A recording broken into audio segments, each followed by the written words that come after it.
I'm Travis Brown, founder and CEO of Mojo Up Marketing and Media. And this is my podcast, where I talk to the most successful Black and brown business executives who've broken through the barriers of today's business culture.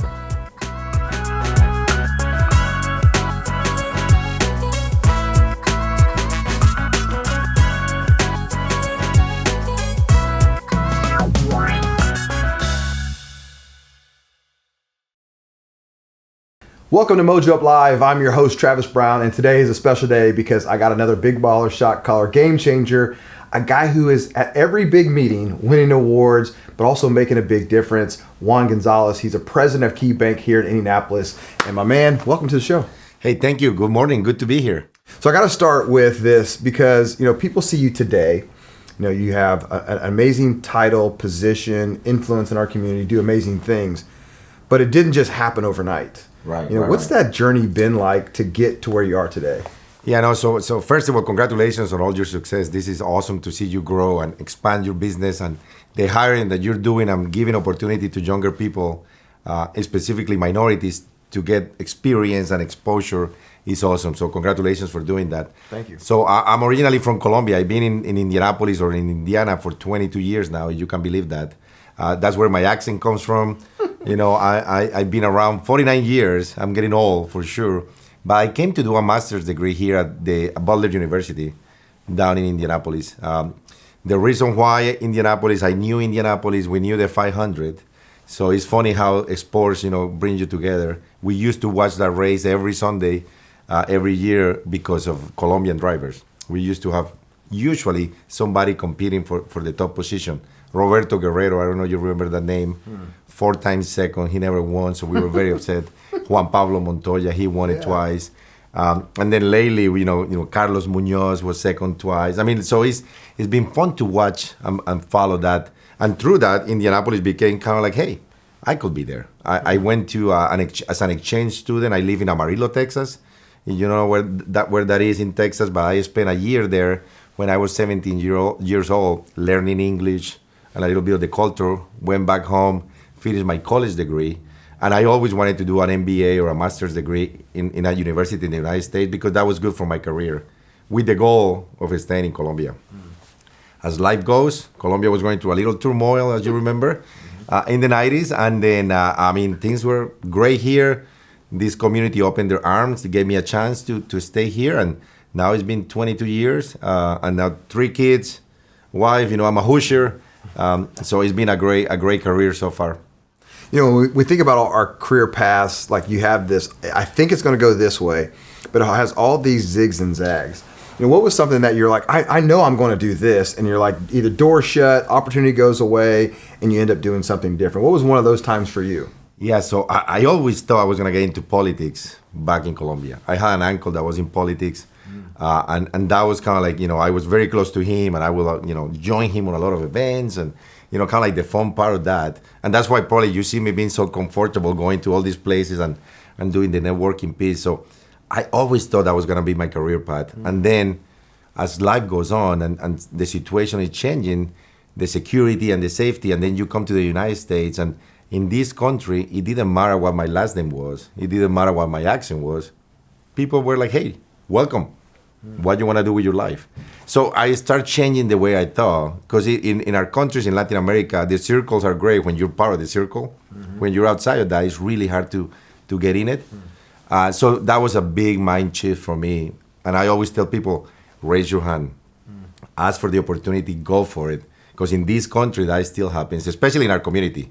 I haven't lived on the East Coast or West Coast, but I'm guessing the American experience is very similar all over the country. When you think about impact in our community, I jokingly said you're at everything that I go to and I see you all the time, but in serious, you're a community leader that touches a lot of different things.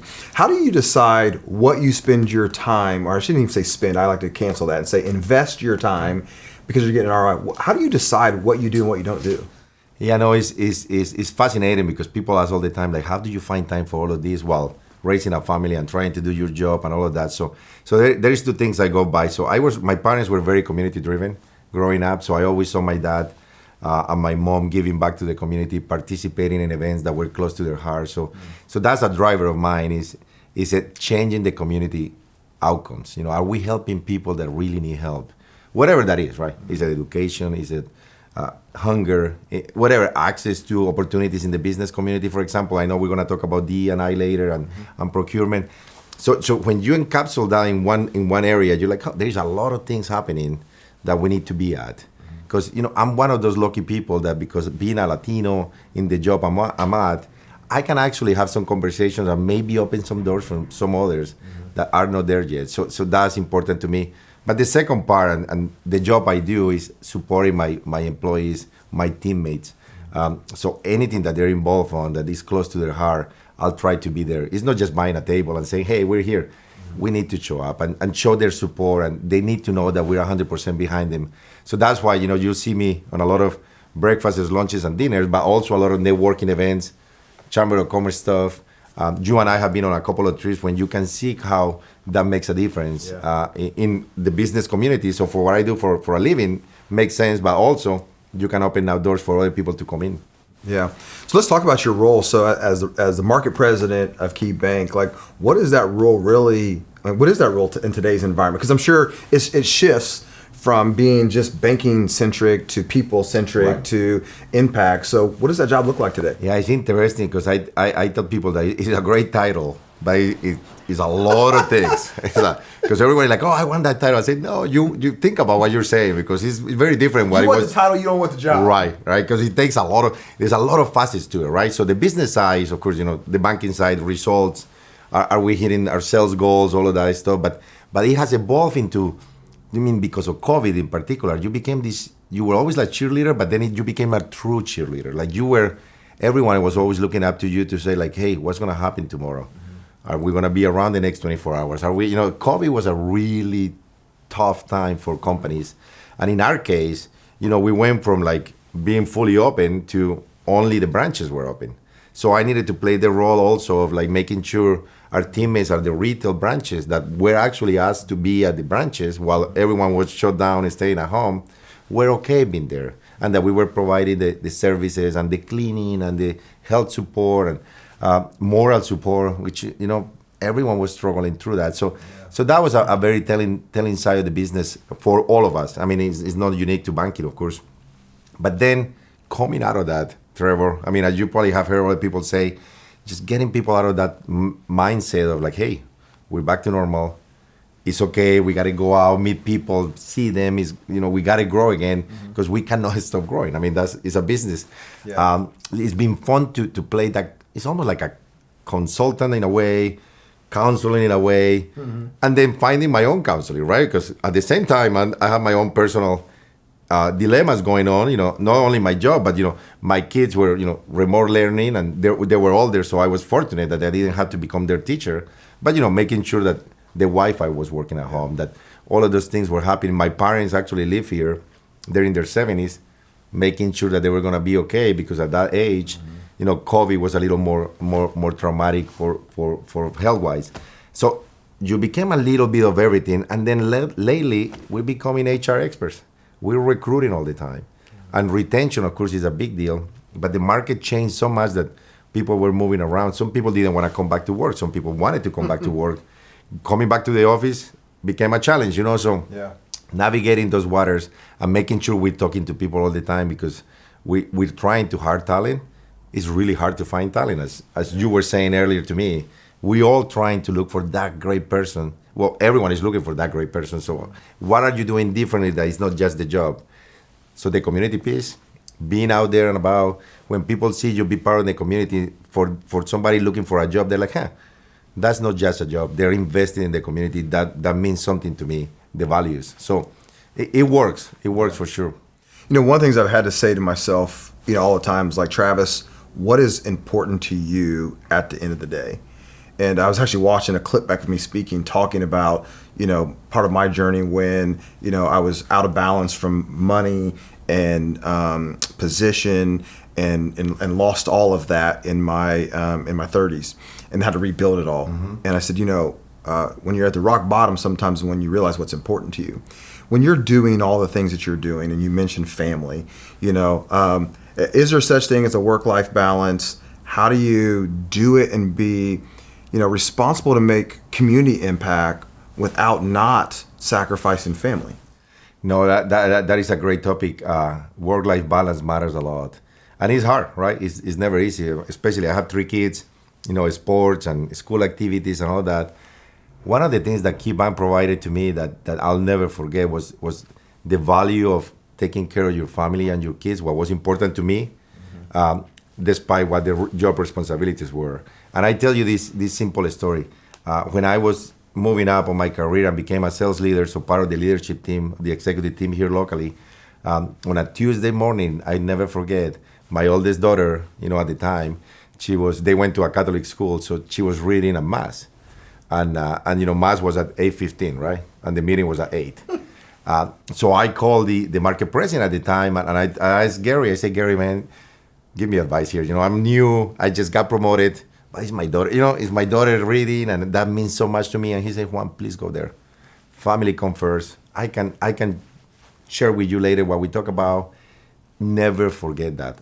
Always prioritize the things that matter. Mm-hmm. Not that you're going to be at every single thing, but the ones that you need to be at, don't sacrifice those for work. So ever since, my love for this company grew even more. The values, they match my values. I tell you another one. When she was graduating from 8th grade, the dance, which usually is if it's a daughter, the dad dance with. We were in a meeting in Denver, and I flew in the night before. It was a 3-day meeting, and my national sales leader at the time, I told him, hey, do you mind if I fly back the next day and miss just one day? Like, please do, and send us a picture when you're dancing with her. And so, it's those little things that the company has allowed me to do now. I tell you, too, I try not to miss any games. So I would try to work my calendar in a way that ideally I can be at the soccer game and at the basketball game. And because, your kids will remember that, were you there or not. They don't necessarily have to see you, were you with me 8 hours a day, but were you at the game when I was playing? Dad, I need to see you there, regardless if you're loud or not, What sports are your kids into? So soccer, my son plays soccer. That's his main sport. But growing up, he played basketball too. And my daughters play, softball, and they try basketball and volleyball. So you were going around, but from a club perspective, soccer has been kind of like the main one where you're moving around quite a bit because. Yeah, I'm in that phase. I have my oldest is at Purdue, and I have 2 littles that are 7 and 9. And we're in that phase where and I'm coaching teams, and you're just all over the place and trying to create all that. And as a business owner, I've been able to create the culture that is what you're talking about, right? We tell our people I don't want to hear that you missed your kids something of significance for something of ours. Right. We'll figure it out, right? But that's not the case, obviously, everywhere. Mm-hmm. That's not the culture that has been created everywhere. Now, we also had a conversation a few minutes ago before we jumped on here about the challenge of a regional economy and even the greater Indianapolis, downtown area. You guys are downtown, but you also have branches, other places. So what does that revitalization look like, and how do we continue to create a thriving, metro with all of our sports teams and convention centers and a vibrant downtown? Because post-COVID, that's been tough. It has, and our office is right at the circle, basically. So I've been going to the office for a while now, and you can see the change for sure. We're trying to get people back to our office, of course, but other businesses, are the same issue. And you see, like Salesforce, for example, they used to have 18 floors on the tallest tower down there.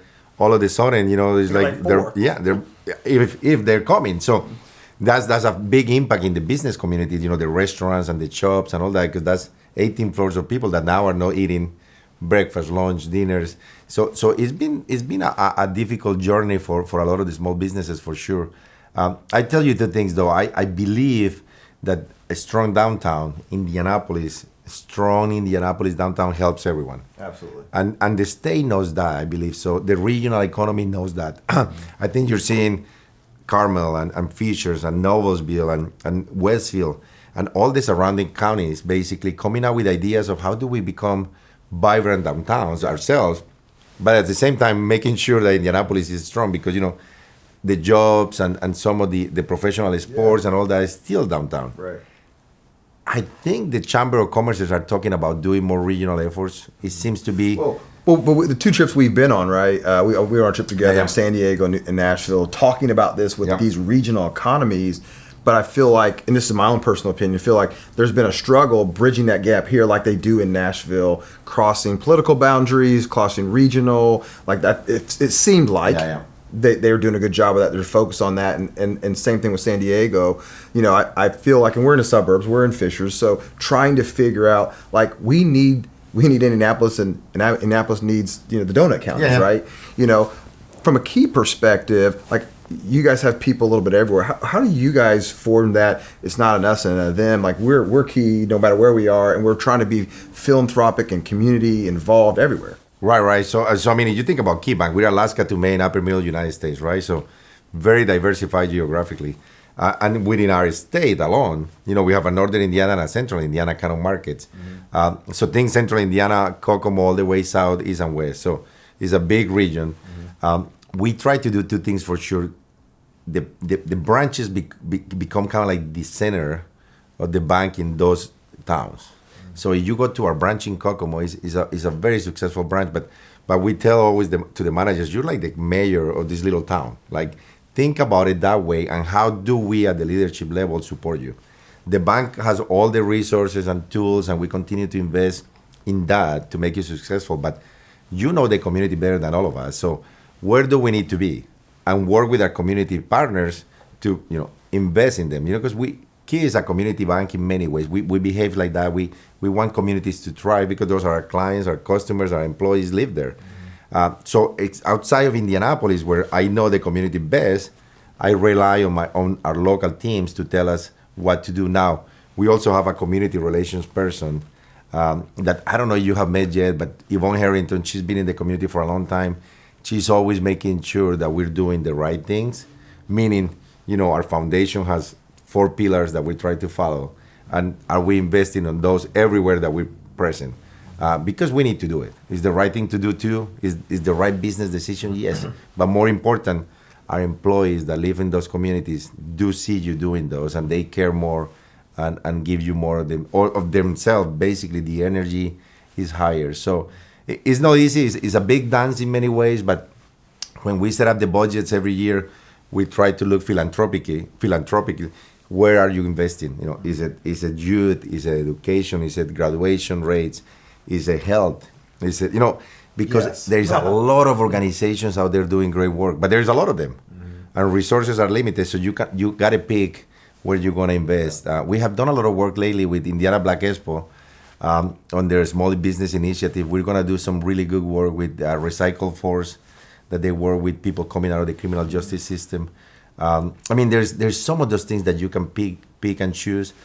We did a big one with INHP, which we're in the 5-year. It was a 5-year grant that great results in getting people into homes, financial education, all of those things. But at the end of the day, we rely on our employees to tell us, you know, where we need to be. That's the best asset we have, is our people. That'll never change. No matter how much technology you have, you have to have the personal touch. Otherwise, just giving a check doesn't make that big difference. Yeah. You know, one of the questions I love to ask leaders is, you know, things look great now, you know, but like, what was the failure? Something that, like, you just bombed, you didn't know how to do, you had to overcome to be able to get to be the leader that you are today. And I think, you know, all of us have something different that was like, oh, you know, here's my blind spot. And what was yours, and how did you solve that? Yeah, no, it's interesting because I didn't grow up in this country, so and I have a strong accent, so overcoming that. I mean, I don't know if it was fear, but that sense of like, am I saying the right things? Do I make sense? I don't need to translate stuff on my head anymore. You know, like that. Yeah. Those early on is like you're trying to sound as professional as you can. And, you know, people can tell true if you're being, you know, authentic, if you're just trying too hard.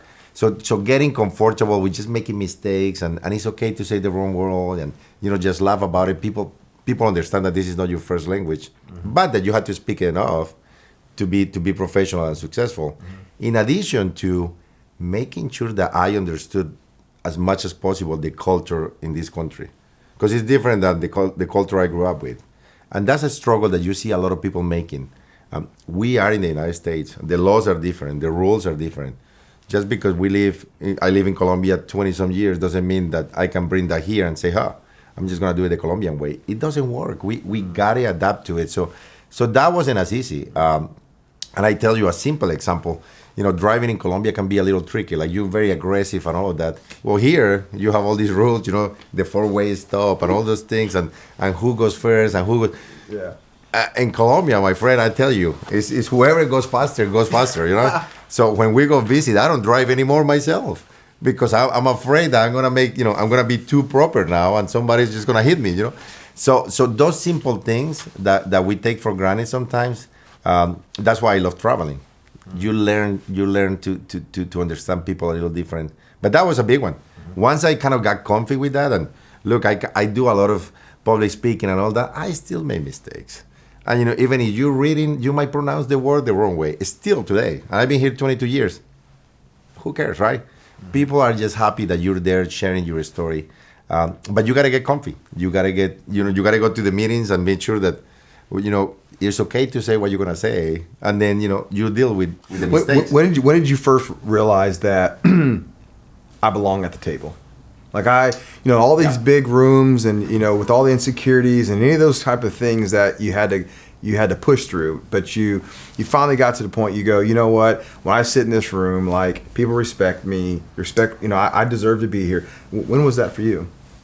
Yeah, no. So a few years ago, so when I got to this job that I have now, the title, I was asked before the title to be in boards and all that stuff, but it was because they needed the Latino person. There was a few of us.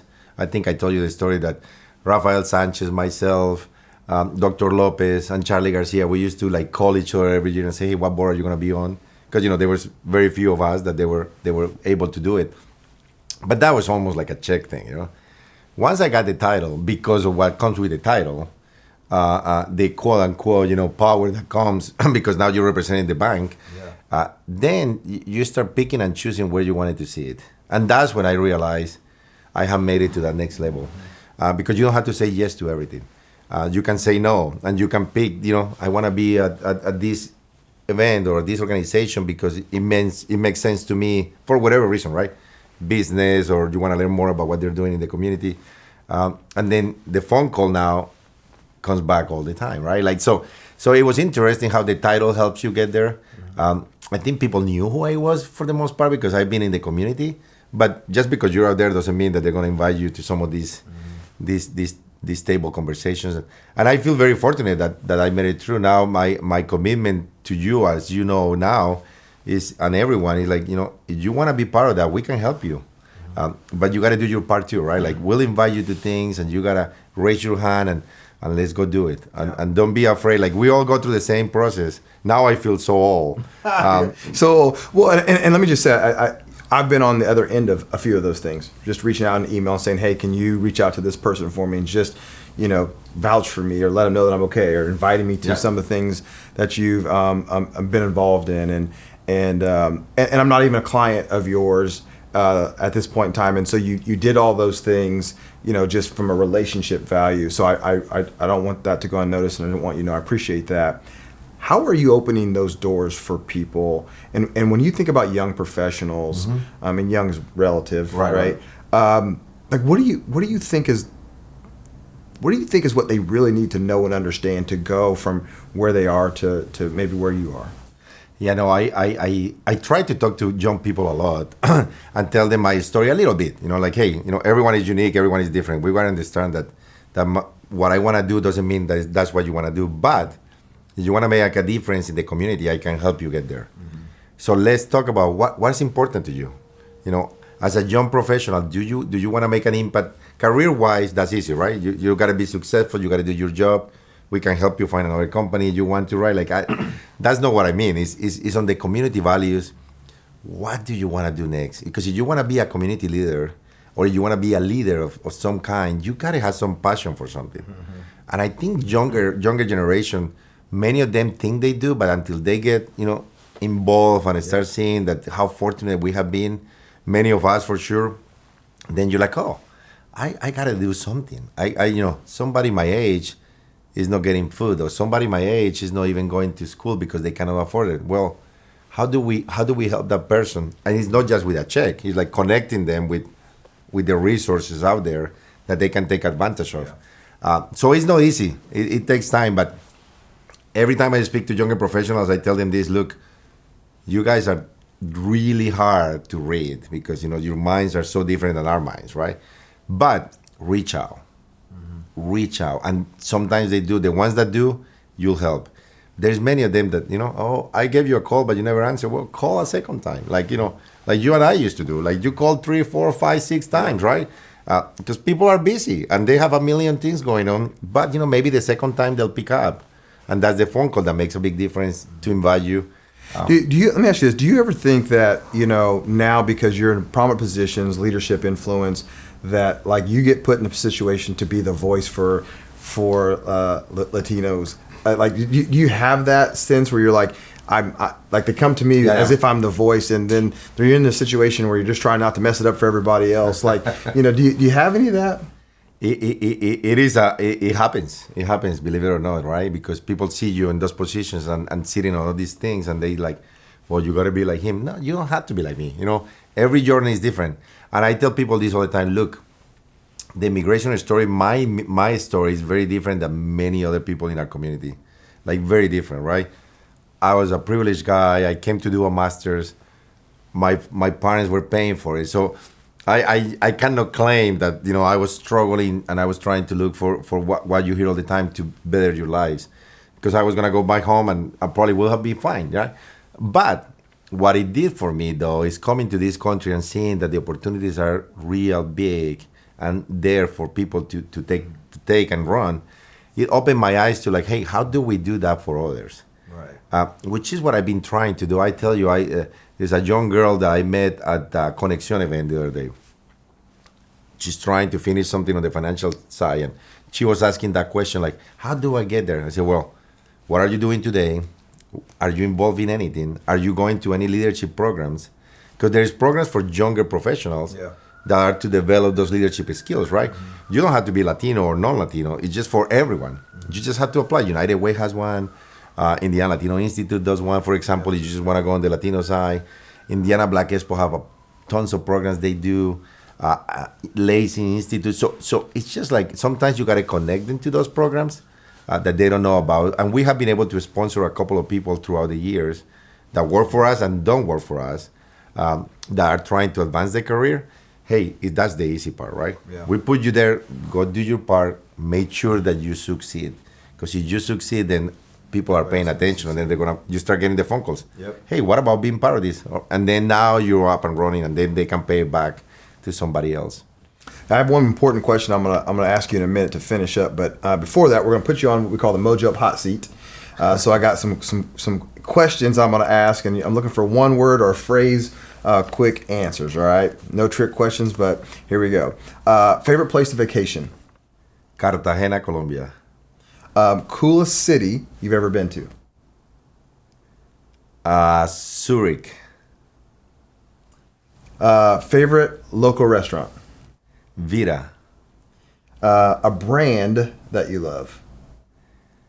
Adidas. That's the first person on this show that has used Adidas, not Nike. I don't know why though. It's okay. We're all right. Favorite sports team?